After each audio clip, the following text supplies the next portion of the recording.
Good morning बच्चों last year का जो हमारा फिजिक्स का क्वेश्चन पेपर है उसके एमसीक्यू जो है बेटा मैं सोल्व करवा रहा हूँ आपको। ध्यान से देखें। In which we have the question number first. The figure shows the voltage V versus the current I graph for a wire at two temperatures T1 and T2। One can conclude that. तो बच्चों इसमें से हमें बताना है temperature कौन सा कम है और कौन सा ज़्यादा है।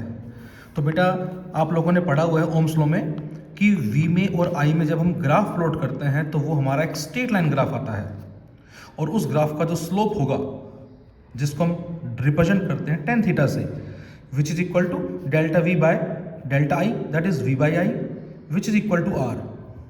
लेकिन यहाँ जो ग्राफ है बच्चों वो हमें I वर्सेस V दे रखा है। It means we can say the slope equal to 1 by R।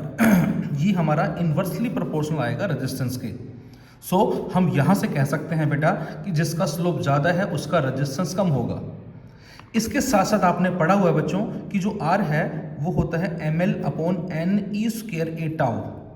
It means R is inversely proportional to tau.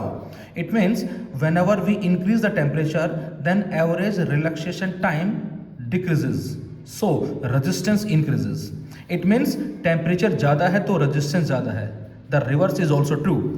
Resistance ज़्यादा है तो temperature ज़्यादा है। तो बच्चों यहाँ से इस ग्राफ से हम बता सकते हैं कि जिसका स्लोप ज़्यादा होगा उसका रेजिस्टेंस कम होगा और जिसका स्लोप कम है उसका रेजिस्टेंस ज़्यादा है और जिसका रेजिस्टेंस ज़्यादा उसका टेम्परेचर ज़्यादा। सो वी कैन से T2 is greater than T1। तो हमारा जो आंसर है ऑप्शन डी आ जाएगा। Thank you.